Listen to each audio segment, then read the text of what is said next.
Hello बच्चों, welcome to Nitika की पाठशाला। आज class 10th rise of nationalism Europe का एक बहुत इंपॉर्टेंट टॉपिक है जो आपकी बुक में दिया गया है। What did liberal nationalism stand for, जिसको आप बुक में अक्सर वर्ड पढ़ रहे होंगे, लिबरलिज्म। लिबरलिज्म, लिबरल लिख के आईएसएम। आईएसएम का मतलब क्या होता है बेटा? ISM means ideology. तो आज हम पढ़ेंगे, बहुत इंपॉर्टेंट टॉपिक है। अक्सर टीचर्स 5 मार्कर में जरूर डालती हैं कि लिबरलाइजेशन, लिबरलिज्म ये क्या होता है, इकोनॉमिकली, पॉलिटिकली, सोशली एस्पेक्ट्स क्या है इस पे। और एक छोटा सा टॉपिक आता है 1 मार्कर 2 मार्कर में, जोविलियन कस्टम यूनियन।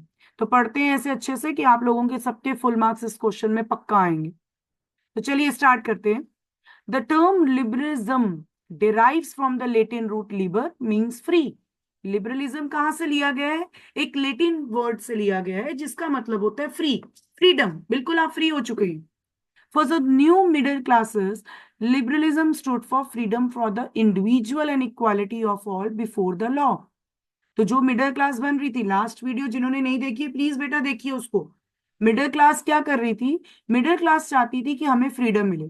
वो कहते थे हमें किस तरह की फ्रीडम मिलनी चाहिए? हर इंडिविजुअल राइट्स को फ्रीडम मिले, हर इंसान को राइट्स मिले, और हम सब इक्वल ही देखे जाएं। किसके सामने? लॉ के अकॉर्डिंगली। अब यहाँ पर ये ना हो कि ये एरिस्टो क्लास है, ये अपर क्लास है, हम सब लॉ के सामने इक्वल होने चाहिए। Politically it emphasise the concept of government by consent. अगर पॉलिटिकली बात करे जाए तो ये कहते थे कि मेरे हिसाब से मैं कौन सी गवर्नमेंट चाहता हूं, मिडिल क्लास कौन सी गवर्नमेंट चाहते हैं? Government by consent. Government by consent means जिनको लोग वोट देके चुने। जैसे आप, आपके पेरेंट्स जाते होंगे वोट देने और जो जीतते हैं मेजोरिटी में वो पॉलिटिकल फील्ड में आ जाते हैं। वैसे ये चाहते थे कि वही गवर्नमेंट बने जिन्हें लोग चुने। Since the French Revolution, liberalism had stood for the end of autocracy and clerical privileges, a constitution and representative government through parliament. कहते हैं आप फ्रेंच रेवोल्यूशन जो 9th में पढ़ते आ रहे हैं, उनका लिबरलिज्म का क्या मतलब था? कि ऑटोक्रेसी पावर खत्म हो जानी चाहिए जो राजा महाराजाओं के हाथ में है।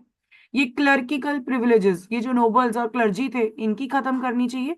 एक कॉन्स्टिट्यूशन की डिमांड कर रहे थे वो, एक ऐसी रिप्रेजेंटेटिव गवर्नमेंट की डिमांड कर रहे थे जो parliament setup. Liberals also stress the inviolability of private property. जितने भी ये लिबरल्स थे ये कहते थे कि जो प्राइवेट प्रॉपर्टी के अगेंस्ट ये जितने भी इश्यूज किए जाते हैं, छीना किया जाता है, हमें इनकी सिक्योरिटी मिलनी चाहिए। प्राइवेट प्रॉपर्टी अगर हमारी है तो वो हमारी ही रहे। ये नहीं कि नोबल्स और क्लर्की को दान में दिया जाए, या ऑटोक्रेसी को दिया जाए, या ऊपर मोनार्क्स को दी जाए। तो इसकी सिक्योरिटी वो मांगते थे। You will recall that in revolutionary France, men without property and all women were excluded from property, political rights. याद होगा फ्रांस में कि जितने भी मेन पैसिव सिटीजन्स थे या जिनके पास प्रॉपर्टी नहीं थी, और हमारी वीमेन्स, वो बेचारी तो हिस्ट्री में दिखी ही नहीं कहीं, इन्हें कोई भी पॉलिटिकल राइट्स नहीं मिलते थे। ओनली फॉर ब्रीफ पीरियड, थोड़े समय के लिए, जब जैक्विन पीरियड आया था, मैक्सवेल रॉबेस्पियर का टाइम पीरियड आया था, उस वक्त जितने भी अडल्ट मेल्स थे उनको राइट टू वोट मिल गया था, बट वीमेन्स की वहां भी कोई बात नहीं की गई थी। हाउएवर, जब नेपोलियन आया फ्रांस में, they went back to limited suffrage. उसने फिर से यूनिवर्सल अडल्ट फ्रेंचाइज जो सारे अडल्ट मेल्स के लिए ओपन की गई थी, उसको फिर लिमिटेड कर दिया, थोड़ा कम कर दिया। और वीमेन्स को तो बिल्कुल सब्जेक्ट बना दिया authority of fathers and husbands, कि आपका काम है सिर्फ अपने फादर्स और हस्बैंड्स का कहना मानना। बाकी जितने भी प्रॉपर्टी मैन है वही उनको राइटिंग वोट्स मिल गई थी नेपोलियन के टाइम। ये तो थोड़ा क्लास 9th का मैंने ब्रीफ कर दिया। अब इकोनॉमिक्स फेयर में क्या हुआ था? Liberalism stood for the freedom of markets and abolition of state impose restrictions on the movement of goods and capital. अब इकोनॉमिकली वो क्या चाहते थे मिडिल क्लास? कि मार्केट की फ्रीडम मिलनी चाहिए, हमारी मर्जी है, डिमांड सप्लाई जैसी मर्जी हम रखें, कोई भी गुड्स हम कितना मर्जी प्रोड्यूस करें। और ये जितना भी गवर्नमेंट ने हमारे ऊपर रिस्ट्रिक्शंस लगा रखा है, टैक्सेस लगा रखे हैं, कि आप मूवमेंट्स बंद कर रखी है, कि आप ये गुड्स नहीं बेच सकते, ये कैपिटल मशीनरीज नहीं बेच सकते, ये सब कुछ खत्म होना चाहिए। Let us take the example of German speaking regions in the first half of the 19th century. अब यहां से एक एग्जाम्पल स्टार्ट होती है, शायद आपको उससे कंसेप्ट और ज्यादा क्लियर हो जाएगा। Napoleon administrative measures had created out of countless small principalities a confederation of 39 states. Napoleon ने जहां जहां अपना एडमिनिस्ट्रेशन चलाया, उसने क्या किया था, कुछ 39 स्टेट्स को डिवाइड कर दिया था, जो जर्मन कन्फेडरेशन हम स्टेट्स जिनके नाम से जानते हैं, जर्मनी के टुकड़े थे, 39 भागों में बटा हुआ था। Each of this possessed is own currency, her state की अपनी करेंसी थी, अपना वेट एंड मेजरमेंट करते थे, जिस तरह वो क्लोथ को नापना चाहे नाप रहे थे, हर चीज का नापने का तरीका अलग था। अब इन्होंने एग्जाम्पल स्टार्ट किया कि a merchant traveling in 1833 from Hamburg to Nuremberg to sell his goods would have had to pass through 11 custom barriers and pay a custom duty of about 5% at each one of them. कहते हैं 1833 में क्या होता था, अब इसकी क्या problem हुई कि जब भी एक मर्चेंट हैम्बर्ग टू न्यूरमबर्ग एक एरिया से दूसरे एरिया में जाता था अपने गुड्स बेचने के लिए, तो उसको रास्ते में 11 बार कस्टम बैरियर, 11 बार टैक्स बैरियर से पास होना पड़ता था। और जब भी वो रुकता था, हर गुड पे 5% का टैक्स वो देता था। अब आप देख लो, एक एक इंसान कभी एक चीज तो लेके जाएगा नहीं, तो हर जितना भी सामान होगा उसमें से हर गुड के ऊपर 5% का टैक्स लग रहा था। Duties were often levied according to the weight और मेजरमेंट ऑफ द गुड्स। जो भी ड्यूटीज मतलब जितने भी टैक्सेस लगते थे, वो डिपेंड करता था कि उस एरिया का या उस जो एरिया से वो पास होके जा रहे हैं, वो उस चीज को कैसे मेजर करेंगे। क्योंकि अभी मैंने आपको क्या बताया कि वेट और मेजरमेंट करने का तरीका हर एरिया का अपना था। As each region has its own system of weight and measure, अब हर रीजन का अपना वेट एंड मेजर तरीका अलग था। So this involve time consuming calculation.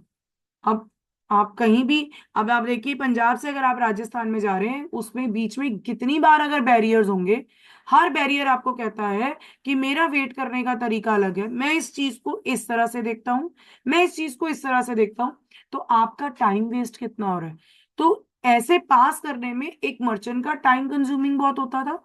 The measurement of cloth for example was the L which in each reason stood for different length. अब Europe में इन्होंने कहा कि क्लोथ को कैसे मेजर किया जाता था, उसकी मेजरमेंट को कहा जाता है एल। हर रीजन उस कपड़े को जो अलग तरीके से नापता था। जैसे an ell of textile material brought in Frankfurt would get you 54.7% of cloth. Frankfurt कहता है कि मेरे हिसाब से इस कपड़े की जो लेंथ है वो है 54.7। मेंस कहता है नहीं जी, मेरे हिसाब से तो 51.1 के हिसाब से आपको टैक्स लगेगा। न्यूरमबर्ग कहता है 65.6 और फ्रेमबर्ग कहता है 53.5। आपको ये डिटेल्स लर्न करने की जरूरत नहीं है, आप कुछ भी लिख सकते हो इसमें कि जब एक मर्चेंट एक जगह से दूसरी जगह जा रहा है तो हर कोई अपनी अलग अलग वेट और मेजरमेंट भी दे रहा है उसको। अब ये इतनी बड़ी प्रॉब्लम को कैसे सॉल्व किया जाए, तो कहते हैं इन 1834 एक कस्टम यूनियन बनाया गया। आपको पेपर में नाम आ जाएगा, एक जोवलियन, जोवलियन बनाया गया। अब ये बनाया किसने था बेटा, it was formed at the initiative of Prussia. Prussia ने इनिशिएट किया और उसने ये कस्टम यूनियन बनाया। बाद में जाके इसको most of the German states ने भी इसको ज्वाइन किया कस्टम यूनियन को। अब इस यूनियन का फायदा क्या हुआ, this union abolish tariff barriers. पहले तो उसने कहा कि सारे टैक्स हटा दो जी, अब कोई बैरियर नहीं होगा, कोई टैक्स बैरियर नहीं होगा, मूवमेंट ऑफ गुड्स इजिली होंगे। And reduce the number of currency from over 30 to 2। अभी हमने पढ़ा ना 39 स्टेट्स थे, सबकी अपनी अपनी करेंसी थी, तो 30 से ज्यादा जितनी भी करेंसीज थी, अब वो हटकर, मतलब अगर आप लगाओ हर रीजन में अगर 30 तरह की करेंसी यूज हो रही थी, अब सिर्फ 2 तरह की करेंसी यूज की जाएगी। बहुत बर्डन कम हो गया। कहाँ पहले हर हर रीजन की अलग अलग रीजन की करेंसी थी, अब सिर्फ 2 तरह की ही करेंसी यूज होगी। तो करेंसी 30 से 2 पे आ गई और सारे टैक्स बैरियर्स रिमूव कर दिए गए। The creation of a network of railways further stimulated mobility, harnessing economic interest to national unification. एक और आप लोगों के लिए खुशखबरी आ गई मर्चेंट्स के लिए कि movement of goods and services को करने के लिए हमने रेलवेज भी इन्वेंट कर दी है।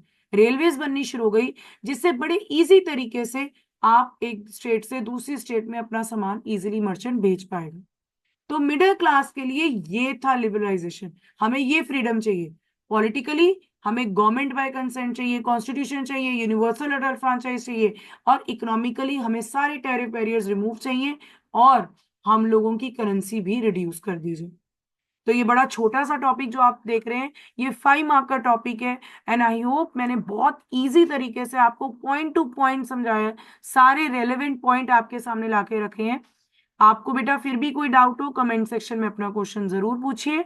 और मेरी आपने सिर्फ एक छोटी सी हेल्प करनी है कि प्लीज सब्सक्राइब माय चैनल, बहुत ज्यादा शेयर करिए मेरे चैनल को कि मेरे सब्सक्राइबर जल्दी से जल्दी बढ़े और मैं आपके लिए जल्दी से जल्दी वीडियोस लेकर आऊं। मेरे वीडियोस को, मेरे चैनल को हमेशा लाइक बटन के साथ अपना थैंक यू रखिए। एंड मेरी तरफ से बाय बाय।